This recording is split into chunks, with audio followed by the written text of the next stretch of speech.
Bonjour tout le monde! Aujourd'hui, je vous parle de sac à dos. Ça fait déjà quelques personnes qui me demandent quelle sorte de sac que j'utilise, qu'est-ce que je mets, ce qu'il y a de plus utile dans mon sac à dos. Restez avec moi, je vous montre ça.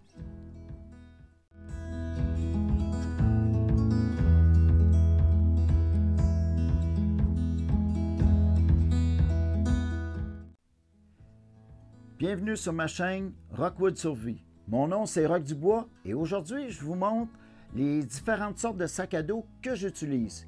J'en ai plusieurs, j'ai pris les 4 préférés que j'ai. Je vais commencer du plus petit au plus gros. Mon plus petit, c'est un sac style canevas avec des accroches molles qu'il y a partout, qu'on peut accrocher de petits sacs. La cantine ici à côté, on peut accrocher la hache sur l'autre côté. J'ai toujours des mousquetons après. C'est un sac qui est mou, avec aucun frame après. Il y a des bonnes attelles pour les épaules. Il n'y a pas de choses ici de screen pour contre la chaleur, mais il est bien padé, il ne fait jamais mal dans le dos. Puis, on peut l'attacher aussi à la ceinture.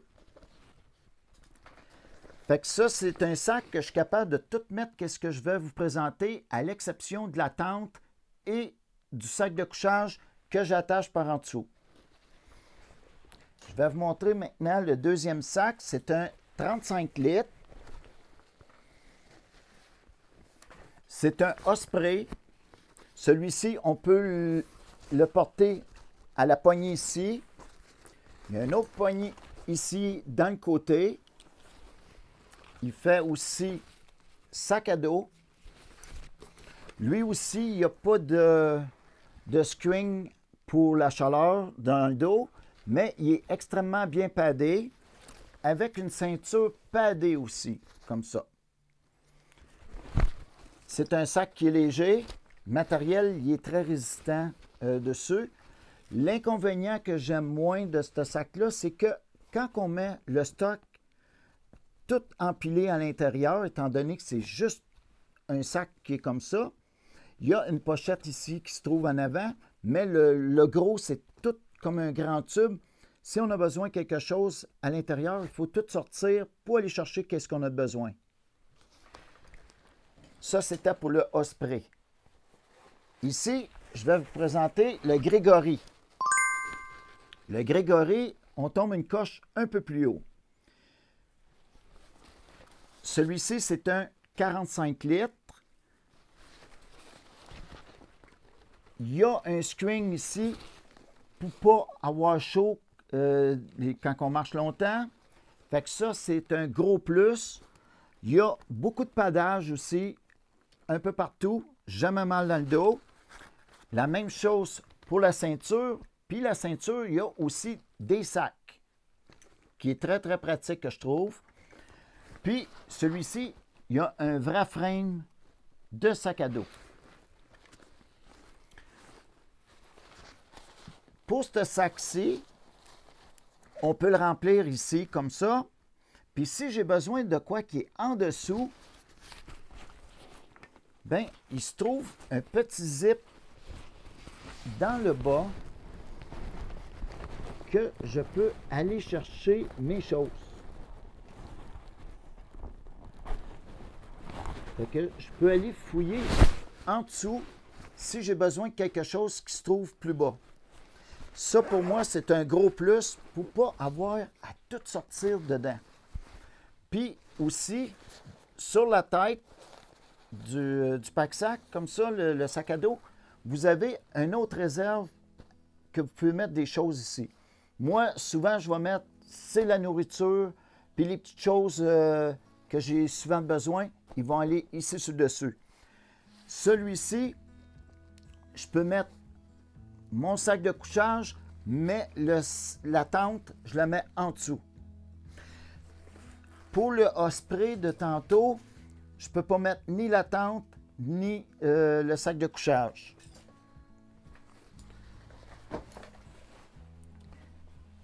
Le quatrième que je vais vous présenter, c'est aussi le Osprey, mais le 55 litres. C'est la même chose, il y a une ouverture de zipper en dessous, il y a un sac sur le dessus qu'on peut mettre d'autres matériels.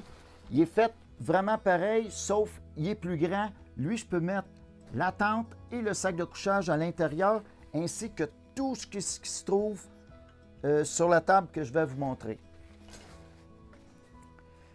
Je ne vais pas plus gros que 55 litres. Moi, je n'ai pas un gros gabarit. Je suis une personne d'à peu près 145 livres. Fait que quand que je transporte une vingtaine de livres, puis je mange toute une journée, c'est suffisant pour moi. Fait que je vais vous montrer. Maintenant, je vais vous montrer qu'est-ce que j'amène sur moi ou sur le dessus de mon sac. C'est soit je vais porter ma hache. Le couteau, je le porte toujours sur moi. Et ma boussole, qui est très important, je le porte au cou. Ça, c'est les choses qui n'ont pas rapport à mettre à l'intérieur du sac. Vous pouvez les mettre si vous voulez. Mon sac EDC qui me suit partout, lui, je le porte dans le côté ici. Si vous voulez voir qu'est-ce qu'il y a dans mon sac EDC, allez voir la vidéo qui se trouve juste ici au-dessus. Ça s'appelle « Secret de mon sac de survie ». Vous allez tout savoir qu'est-ce qu'il y a à l'intérieur. Qu'est-ce que je n'ai pas ici, vous allez le retrouver dans ce sac de survie-là. J'amène une petite pelle portative. C'est très léger. Elle est en acier, mais vraiment, elle est légère. C'est une petite pelle, les mêmes pelles qu'il y a pour l'armée. Fait qu'on peut l'utiliser comme pelle comme ça. On peut l'utiliser comme pic. Comme pic comme ça aussi. On fait juste faire ça de même. On peut gratter aussi. Fait que je trouve que c'est très versatile, c'est très léger. Puis quand je creuse un trou pour le feu, ça peut être pour plein de choses. Je trouve que c'est de quoi que j'utilise assez régulièrement. Ça vaut la peine pour moi l'emmener. Parce que chaque personne, ça peut être différent, les besoins. Moi, je vous montre les besoins que moi, la majorité des sorties que je fais, c'est ce que j'utilise. Après ça, j'ai mon Pocket Boy.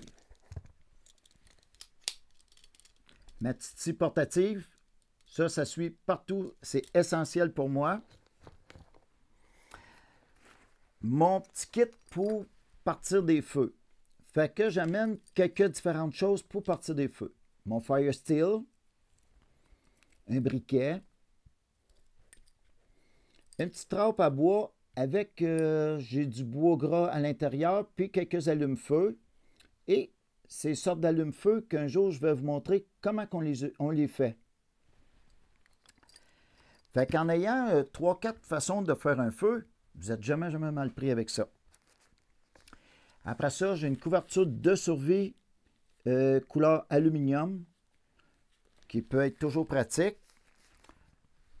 Un rouleau de ruban fluorescent qui peut servir soit quand que vous êtes égaré, si vous voulez repérer un endroit que vous avez déjà passé, ou si vous voulez retrouver un endroit que vous avez trouvé certaines choses, bien, vous pouvez le marquer avec ça.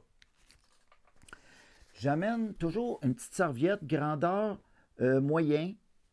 C'est en microfibre. On fait juste les tordre bien serrés, puis on laisse au vent quelques minutes, peut-être une dizaine de minutes, puis ça sèche très rapidement. Moi, j'emmène toujours un petit foulard comme ça. Ça peut servir pour mettre dans le cou. S'il y a beaucoup de poussière, on peut le mettre dans notre figure. Si le vent est très froid ou s'il y a de la neige aussi, beaucoup de poudrerie, ça peut être pratique. Puis aussi, je peux m'en servir tout simplement comme petite nappe pour manger. En parlant de manger, je vais vous montrer ma petite cantine que j'utilise. Ici, ça, c'est ma popote.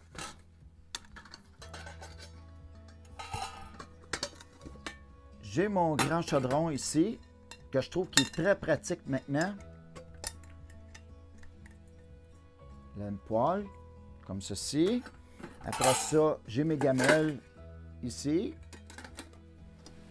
Des fois, je n'amène pas tout ça non plus, mais la plupart du temps, je vais l'emmener. Le couvert et le grille pour mettre à l'intérieur si je fais soit des viandes ou des choses différentes. J'ai mon grillage ici pour aussi faire ma nourriture. Moi, j'aime beaucoup la nourriture, hein? Fait que j'amène toutes sortes de choses pour... j'aime me faire manger dans le bois. OK. Ça, c'est un support pour mon grillage. Fait que le support grillage, je le rentre à l'intérieur de la terre, comme ça, à côté de mon feu. Et je place mon chose ici. Je peux l'ajuster la hauteur que je veux. Comme ça. Puis, si je mets un poids ici, comme ça, il ne descend pas. J'ai des plus grands grillages que je peux mettre ici. Je peux changer, mettre un plus grand ou un moins grand, puis je peux faire cuire directement dessus mes viandes. Fait que ça, c'est plus portatif. Puis aussi, je peux mettre celui-ci pour accrocher ma cantine, pour faire bouillir de l'eau. Puis, on peut les tourner comme on veut aussi. Pour la cantine,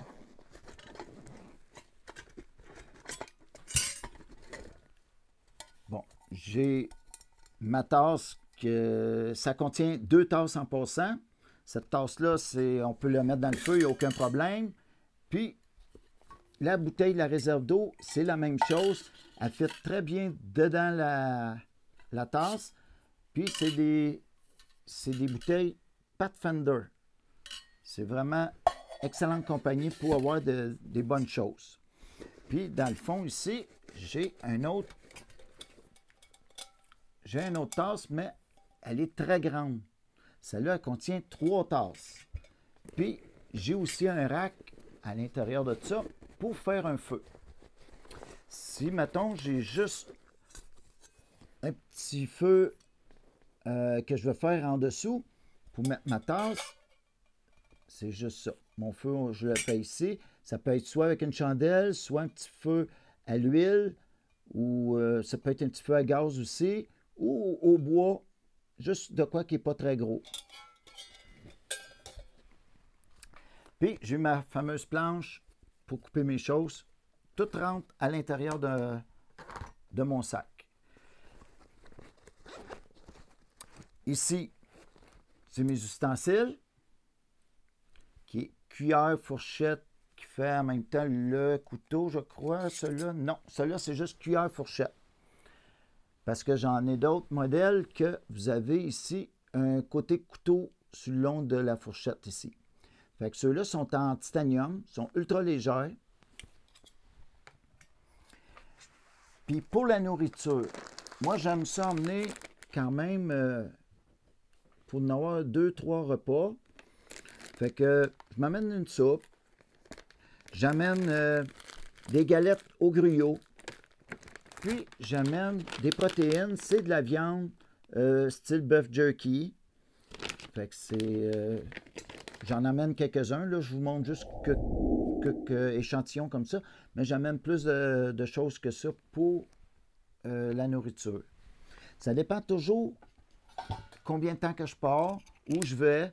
Si c'est une randonnée de chasse, ça ne sera pas pareil que la randonnée de pêche ou une randonnée de montagne. Fait que ça, c'est pas mal le kit de base que j'ai. Mais il y a des choses, des fois, que je peux rajouter ou changer. Mais en majorité, c'est qu'est-ce que je garde. Après ça, ici, ma lampe de poche. Elle fait en même temps ma lampe frontale. Cette lampe-là, c'est merveilleux. Elle est lourde un petit peu, mais elle dure, c'est incroyablement long.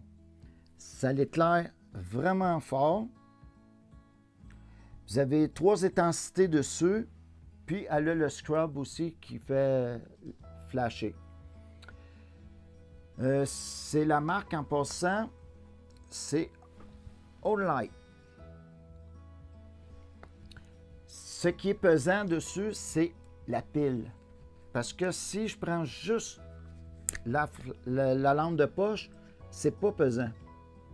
On peut l'accrocher à la ceinture. Puis la batterie à l'intérieur, la pile, c'est une grosse pile comme ça. C'est 3,6 volts, 4000 mAh. Elle est rechargeable. Pour recharger, c'est simple. Parce que ça, c'est une lampe de poche submersible. On peut aller sous l'eau avec, il n'y a aucun problème. Puis quand que je veux la charger, il n'y a aucun trou en nulle part. C'est seulement aimanté comme ça ici. Puis, une prise USB. Fait que c'est très simple. Celle-là, c'est ma préférée. J'ai plusieurs lampes frontales. Puis celle-là, ça a été ma meilleure, ma préférée à date. Puis je traîne toujours un tarp. Celui-ci, c'est un tarp 10 pieds par 10 pieds, 3 mètres par 3 mètres. Puis vous pouvez aller voir aussi comment j'imperméabilise mes choses. Juste aller voir ici la vidéo. Comment imperméabiliser du matériel. Parce que j'imperméabilise presque tout. Mon sac à dos, mes tarpes, les tentes, toutes mes choses qui ont du matériel, je leur donne toute une petite couche d'imperméabilisation. Après ça, qu'est-ce que je traîne? Ben, j'ai un petit pack-sac, un sac à couchage, je veux dire, et une tente. J'ai des tentes différentes grosseurs. Celle-là est assez grosse, mais j'en ai des moitiés moins grosses que ça. Juste le sac EDC, c'est 2 kg, 4,4 livres. Les sacs à dos, avec tout le stock que je vous ai montré, à part des sacs à couchage, ça donne 7 kg, exactement 15,5 livres. Puis si je prends les plus gros sacs à dos, avec les sacs à couchage et la tente, ça fait exactement 9,5 kg qui fait 21 livres. Fait que c'était tout ce que c'est que ça contient, mes sacs, quand que je pars en randonnée. Vous pouvez utiliser moins de choses, vous pouvez utiliser plus de choses, mais moi j'essaie d'aller côté pratique, légèreté. Pour moi, c'est avec les années, ça s'est arrêté à ce genre d'équipement-là que j'amène. Des fois, ça arrive que je mette d'autres choses. Comme je vous dis, ça dépend toujours de la sorte de randonnée que je fais. Fait que si vous avez aimé la vidéo, abonnez-vous si vous n'êtes pas abonné. Puis si vous avez aimé, vous me faites un petit like. Puis on se revoit à une prochaine vidéo.